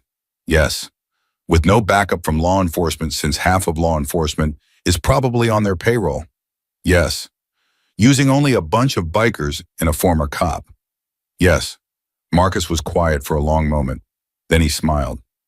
Sounds like fun. Elena blinked. You're serious, Abemos. I'm always serious. Besides, I didn't ride all the way to Washington just to turn around and go home. He straightened up. Let's call the brothers. We've got planning to do. The planning session lasted all night. 30 Hells Angels gathered in the safe house, studying maps, discussing approaches, debating strategy. The Ashford estate was a fortress. Private security, electronic surveillance, multiple checkpoints. The kind of place designed to keep unwanted visitors out permanently. But every fortress had weaknesses. Service entrance, Priest said, pointing at the map. Catering trucks, staff vehicles. They'll be coming and going all night for an event this size. Security will check every vehicle, another biker countered. Not if we give them a reason not to. Marcus leaned forward. I know a guy who runs a catering company in the area, owes me a favor. We get our people inside as staff and do what walk around with trays of champagne while recording secret conversations. Exactly. Elena studied the map. We need multiple angles, audio from inside, video from outside, and someone monitoring communications in case they figure out what's happening. That's a lot of moving parts, which is why we need to be perfect. She looked around the room. One mistake and we're all dead. I need everyone to understand that. Silence. Then Chain spoke up. My boy's in prison because of people like this. Framed for something he didn't do. If there's even a chance we can take them down. He shook his head. I'm in. Whatever it takes. One by one other voices joined. I'm in. In. Let's do this. Marcus caught Elena's eye and nodded. They had their team. Now they just needed a miracle. The next evening, a catering truck rolled up to the Ashford Estate checkpoint. The guard approached, flashlight in hand. Company, Capital City Catering, here for the private event. The guard checked his clipboard, then shone his light through the windshield. Behind the wheel sat a man in a chef's coat. Beside him, a woman in staff uniform. Marcus and Elena. The guard studied their faces, then waved them through. Loading dock is around back. Report to the kitchen manager. The gate opened. They were in. The estate was even more impressive than the photos had suggested. Manicured grounds stretched for acres. A massive Georgian mansion dominated the landscape. And everywhere, security. Men in dark suits with earpieces. Cameras mounted on every corner. Roving patrols visible in the distance. Marcus parked the truck at the loading dock. Okay, Elena whispered, this is it. Stay in character. Don't make eye contact with security. And whatever happens, don't blow our cover, I know.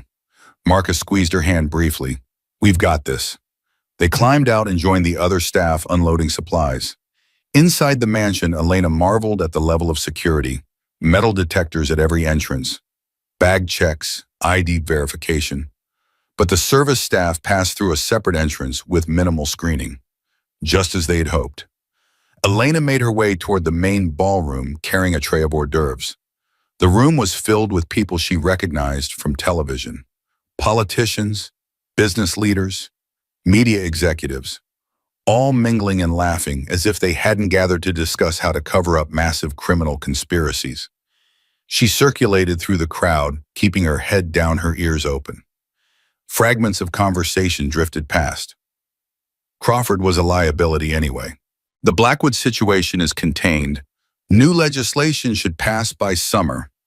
Elena's hidden recorder captured everything.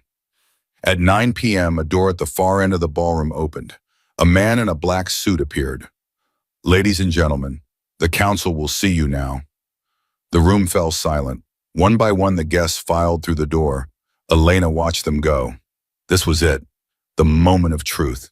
She slipped away from the other servers and followed at a distance. The door led to a long corridor. More security here, 2 guards stationed at the entrance to what looked like a private meeting room. Elena ducked into an alcove, heart pounding.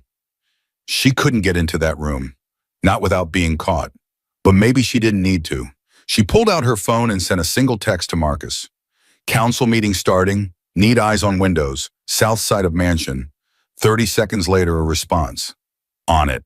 Outside, hidden in the darkness beyond the security perimeter, Priest trained a telephoto lens on the mansion's south windows. The room was visible, barely, but visible was enough. He began to shoot. Inside, Elena pressed herself against the wall, straining to hear what was happening in the meeting room. A voice amplified by a microphone. The situation in Blackwood has been contained. Mercer is dead. Crawford is dead. The officer who started this will be dealt with shortly. Elena's blood went cold. They were talking about her. What about the evidence she's gathered, the recordings, the documents? Being handled. Our people in the FBI will ensure nothing survives the investigation. And the bikers, the ones who've been protecting her. A pause. A more permanent solution is being arranged. Elena felt panic rising in her chest. They were going to kill Marcus. Kill all of them. She had to warn him.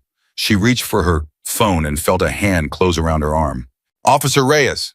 Elena spun. A man stood behind her, tall, gray hair, cold eyes. We've been expecting you.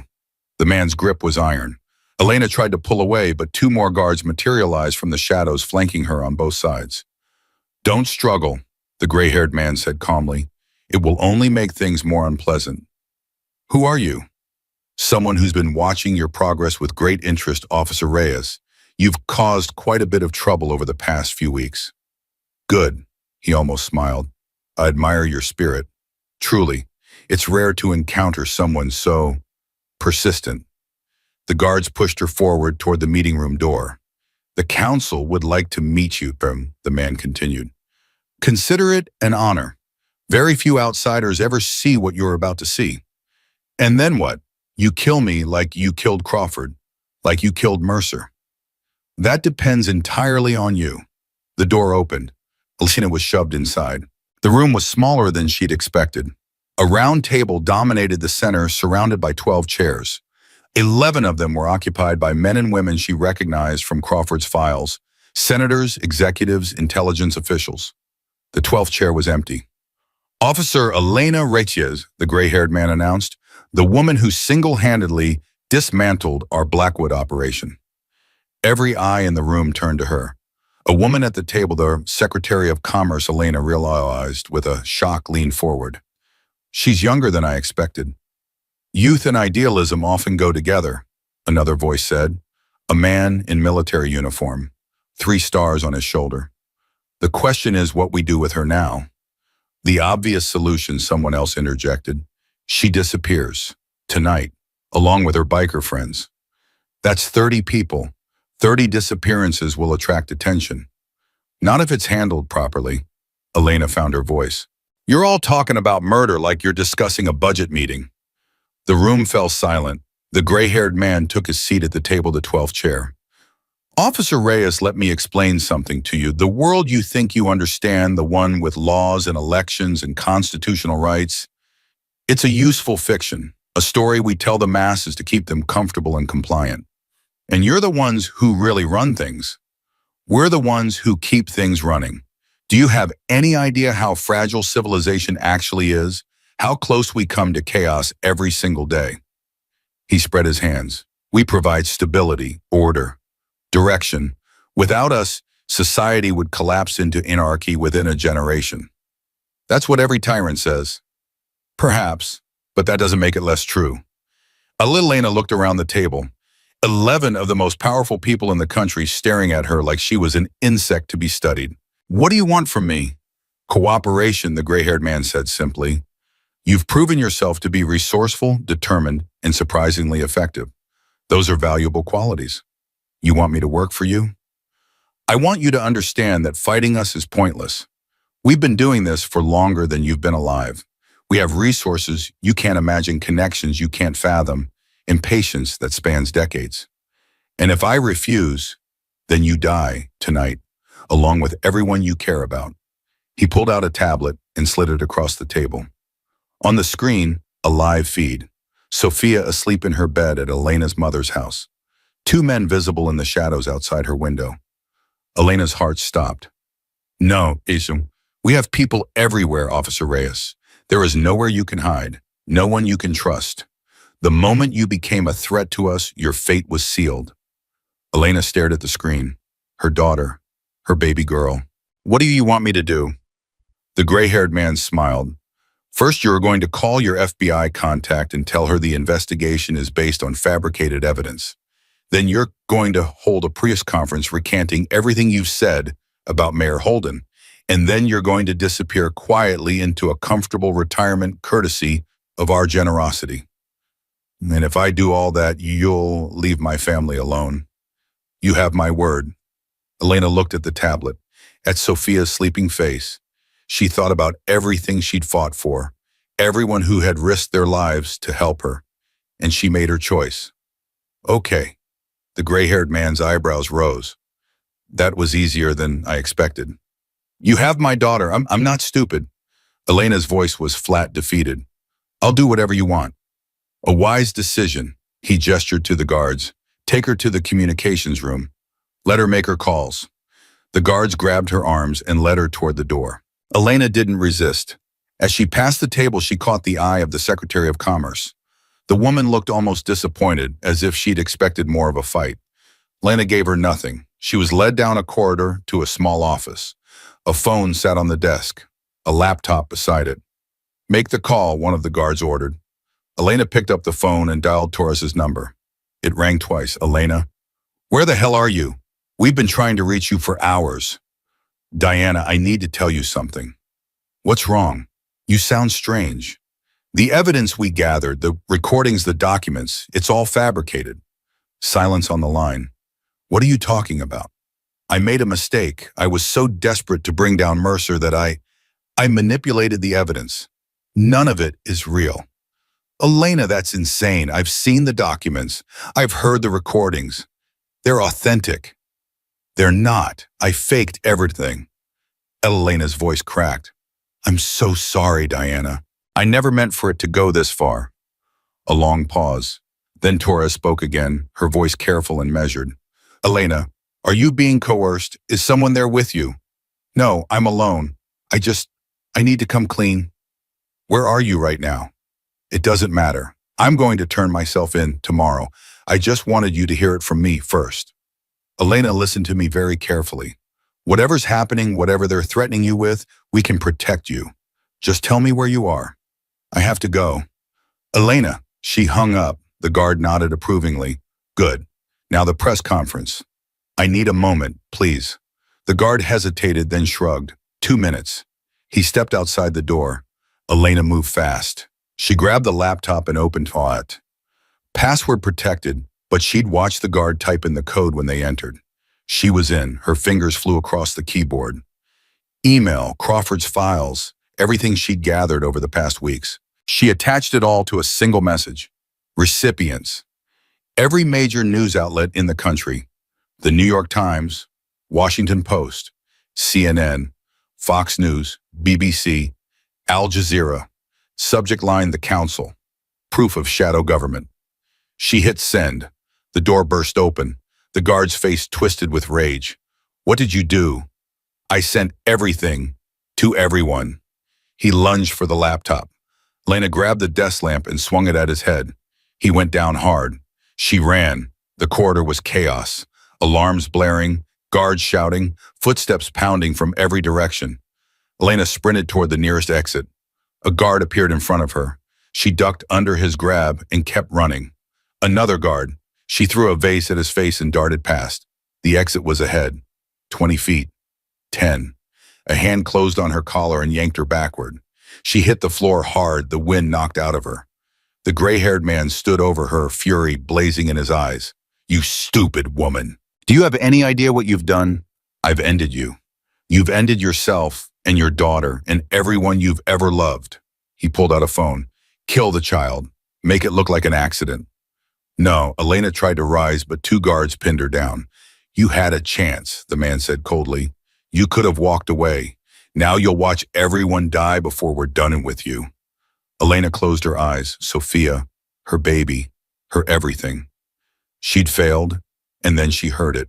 The rumble, distant at first, then louder, growing stronger with every second. The gray-haired man frowned. What is that? A guard rushed in. Sir, we have a situation. Multiple vehicles approaching the perimeter. How many? At least 50. Motorcycles. Elena started to laugh. The man stared at her. What's so funny? You thought I came alone. The first explosion rocked the building. The guards released Elena, stumbling as the floor shook. She was on her feet in an instant, running toward the sound of the bikes. Behind her, she heard the gray-haired man screaming orders. But it was too late. The front doors of the mansion burst open. Marcus stood in the entrance, backlit by the headlights of 50 motorcycles. Behind him, Hell's Angels poured into the building like a wave. Elena. She ran to him. He grabbed her, held her for just a second. Are you okay? They're going to kill Sophia. They have people at my mother's house. Marcus's face hardened. No, they don't. What? We knew they'd try something. Priest sent a team to Pittsburgh 3 hours ago. Your mother and Sophia are already on their way to a safe house. Elena felt her legs go weak. She's safe. She's safe. Tears streamed down her face. Now, Marcus said, let's finish this. The next 30 minutes were chaos. Hell's Angels clashed with security forces throughout the mansion. The council members scattered trying to escape, but the bikers had blocked every exit. Elena found the gray-haired man in the meeting room desperately shredding documents. It's over, she said. He looked up. His composure was gone, replaced by naked fear. You don't understand. The things we've done, the things we know, if this gets out. It already has. I sent everything to the press. Right now, news anchors across the country are opening emails that will end your organization forever. You'll destroy the country. No, I'll expose the people who've been destroying it for decades. Guards burst into the room, but they weren't security. FBI tactical team, Torres at the lead. Elena. Diana, how did you... Your call. I knew something was wrong. We tracked your phone. Torres looked around the room. What the hell is going on here? I'll explain everything, but first... Elena pointed at the gray-haired man. Arrest him. Arrest all of them. Torres smiled grimly. With pleasure. The arrest took hours. 11 members of the council taken into federal custody. Hundreds of documents seized. Servers confiscated. A lifetime of secrets dragged into the light. By dawn, the story was everywhere. Every news network carried it. Every newspaper ran it on their front page. The biggest scandal in American history unfolding in real time. Elena sat on the steps of the Ashford mansion watching the sun rise. Marcus dropped down beside her. Hell of a night. Hell of a month. How are you feeling? Elena thought about it. Empty, exhausted, terrified. She paused. Free. That's a lot of feelings. It's been a lot of everything. They sat in silence for a moment. What happens now? Marcus asked. Trials? Investigations? Years of legal proceedings? Elena shook her head. It'll take decades to untangle everything they have done. But it's over. The council is finished. This council is finished. But the corruption goes deeper than any single organization. There will be others. There always are. So we keep fighting. Elena looked at him. You didn't think I was going to let you do this alone, did you? Marcus, you've done enough. More than enough. You saved my life. You saved my daughter. You don't owe me anything else. This isn't about owing. He met her eyes. When I found you on that street 3 weeks ago, I thought I was just helping a stranger.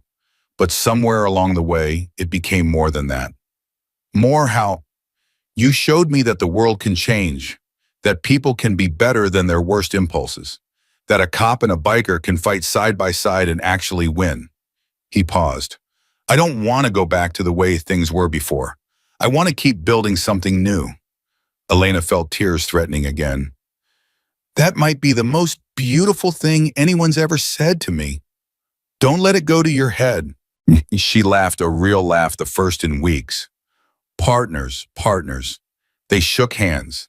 And then because it felt right, Elena leaned in and kissed him. When she pulled back, Marcus was grinning. What was that for? For being the kind of man who stops for a dying stranger on a rainy night. Anyone would have done it. No, they wouldn't. That's what makes you different. A car pulled up.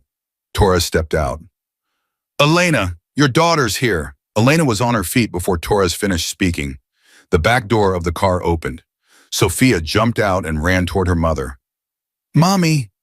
Elena caught her in her arms and held her tight, so tight she never wanted to let go. Baby, my baby girl. Mommy, I was so scared. But the nice men said you were coming. They said you were a hero. Lena looked up at Marcus, who stood a few feet away, watching with something soft in his eyes. I had help, sweetheart. A lot of help. Sophia followed her gaze and saw Marcus. Is that the man who saved you? Yes, that's him. Sophia wriggled out of Elena's arms and walked up to Marcus. She studied him seriously for a moment, his leather cut, his tattoos, his scars. Then she threw her arms around his waist. Thank you for saving my mommy. Marcus stood frozen for a second. Then slowly he knelt down and hugged her back. You're welcome, kid. Elena watched them, her daughter, and this man who had become so much more than an unlikely ally. Maybe this was what healing looked like. Not the absence of pain, but the presence of hope. 6 months later, Elena stood at a podium in the Blackwood Community Center. The room was packed, reporters, residents, police officers, and in the back row, 30 Hells Angels in their leather cuts. 1 year ago, Elena began, I was a cop who believed in the system. I trusted my superiors. I followed the rules. I thought that was enough to make a difference. She paused. I was wrong. The room was silent. The corruption I uncovered went deeper than I ever imagined. It reached into every level of government. It infected the very institutions we depend on to protect us. And it would still be thriving today if not for the courage of people who had every reason to look away. She looked at Marcus. I was saved by a man I'd been taught to fear, protected by people I'd been trained to distrust. And I learned that the labels we put on each other, cop, criminal, outlaw, hero, they don't tell the whole story. She straightened. The trials are still ongoing. Some of the people responsible will spend the rest of their lives in prison. Others will face justice in different ways. But the real victory isn't in the courtroom. It's in this room, in this community, in the understanding that we're stronger together than we ever were apart. Applause started slowly, then built to a roar. Elena stepped back from the podium. Marcus was waiting. Good speech. I had a good editor. Priest helped a little, she laughed. How are the brothers? Good. The club's changed a lot since this started. We're doing more community work. Less, he shrugged. Other stuff.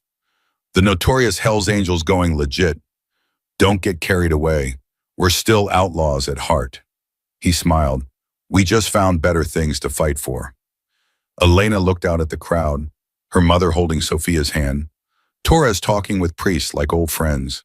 Russo and his daughter Maria starting over in a new town. So many lives changed, so many wounds healed. What are you thinking? Marcus asked. I'm thinking about the night you found me, bleeding out on that street. I should have died. But you didn't. Because you stopped, because you cared about a stranger, because you saw a person, not a badge.